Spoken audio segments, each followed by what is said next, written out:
Жүректегі мұз бірінші бөлім. Жалпы бұл сериалдың бастауы Сумру деген жас қыз болатын. Және ол 2 қабат. Босану кезі. Ешкім оған көмектеспейді, жалғыз өзі бір лашық үй сияқты жерде тұрады. Босану күні бір әжесі кіріп, оны босандырады. Және бірінші ұл дүниеге келеді. Оның аты Нұх. Кейіннен екіншісін толғатып жатқанда Сумру не болып жатыр деп сол босандырып жатқан кісіден сұрайды. Сен білмейсің бе, сен егіз босанасың ғой деп айтады. Сонымен артынан Мелек деген қыз дүниеге келеді. Ал Сумру болса 2 баласына қарап отырып, біртүрлі қарап жылап отырады. Сонымен ол апай балаларыңды ала ғой деп оны босандырып, сосын үйіне қайтады. Ал бір күні өте жаңбырлы болады. 2 себетке 2 баланы салып алып, Сумру сол апаның есік алдына тастап, өзі қашып кетеді. Осылайша ол апа есікті ашса, 2 бала жатыр. Оларды үйге алып кіріп кетіп, жылайды. Яғни балаларын тастап кеткеніне қапаланады. Осылайша өте көптеген жылдар, жаз, күз, қыс, көктем мезгілдері арты-артынан өтіп жатыр. Балалар есейді, және олар үйді жинап жатыр. Яғни осы апа тұрған үйді 80 жыл болған үй деп, оны бұзамыз, үйді босатыңдар деп жатқан кезі. Бұл Мелек пен Нұхтың есейген кездері. Нұхтың осындай бір досы болады, содан бірге олар жұмыс істеп ақша табатын. Және сол досынан маған ақша керек, алдыңғы ақшамды қайтарып бересің бе десе, ол кісі басын жерге қаратып тұрған кезде Нұх айтады, сен қайтадан сол құмар ойын ойнап жатсың ба деп ақшасы жоқ болады. Ал бұл Сумрудың жас кезі және оның күйеуі болатын, яғни жігіті. Бұған бұл фотоға әжесі қарап отырады. Сонымен оны жасырып қояды Мелектен. Мелек кіріп, апашым, не істеп жатсың, Сақина, қалайсың деп әңгімелесіп, үйді жинап жүреді.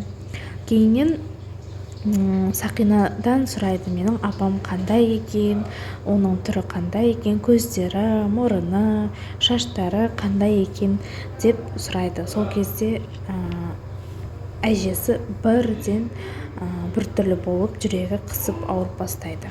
Сонымен болды әже, уайымдамашы, мен сенен ештеңе сұрамады деп есепте деп оны тынышталдырады. Кешкі уақытта ол Мелек Нұхқа айтып отырады. Яғни біздің анамыз қандай екен, мен фотосын тауып алдым, түрі қандай екен деп айтқан кезде Нұх ашуланып атылып шығады. Сен не үшін ол туралы сұрап жатсың? Сен не үшін бізді тастап кеткен адам туралы сұрайсың десе, Мелек ол біздің енді анамыз ғой деп айтып жатады. Нұх орнынан тұрып кетіп қалады. Осылайша олар анасының бар екенін біледі. Яғни кішкентайынан фотосын көрмеген. Сол фотоды енді бірнеше жылдар өтіп қарап жатыр.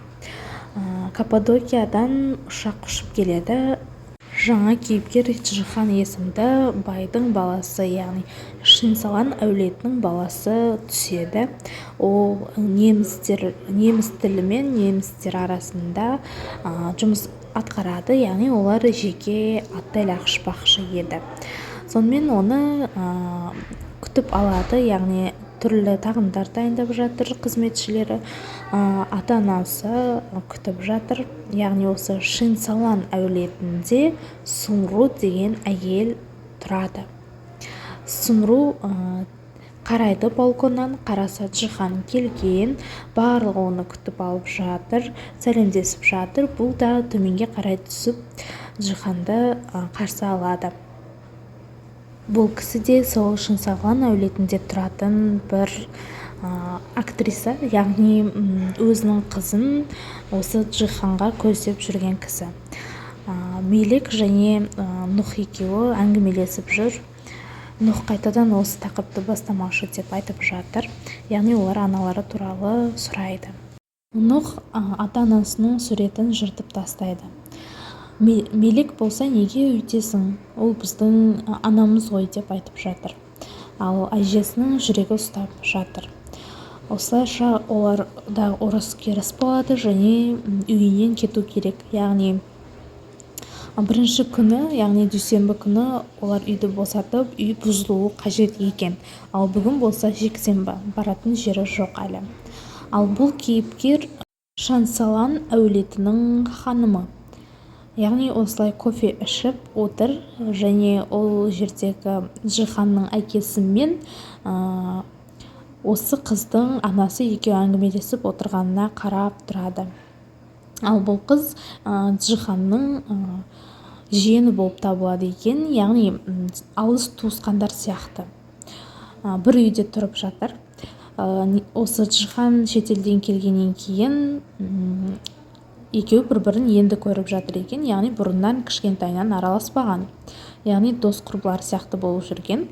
Кейіннен теледидардан осы Сумруды көрсетіп жатады. Әжесі теледидар қарап отырып, сөйлей алмай қолымен осы әйел деп бірнеше рет қайталап тұрғанда Мелек пен Нұх жетіп келіп, әже сізге не болды, не айтып жатсыз, тынышталыңыз, жүрегіңіз ауырып жатыр деп айтқан кезде ол сендердің аналарың, әне теледидарда дегенде Мелек пен Нұх екеуі таң қалып жылап қалып жатады. Және әжесі аналарыңды табыңдар, маған уәде беріңдер деп осы жерде көз жұмады. Және олар бүткіл көршілерін шақырып айғайлап жылап жатқан еді. Осы әйел міне бұл қыздың анасы, яғни осы Джиханға сен өзіңе қаратуың керек. Яғни екеулерің үйленсеңдер, біз екеуміздің жағдайымыз өте жақсы болады. Кедейдіктен, ақшаның жоқшылығынан, мүлдем жоқшылықтан құтыла аламыз деп айтқанда, бұл қыз ана, сіз не айтып жатсыз, мен қалайша Джиханға тұрмысқа шығамын, не айтып жатсыз деп айтады.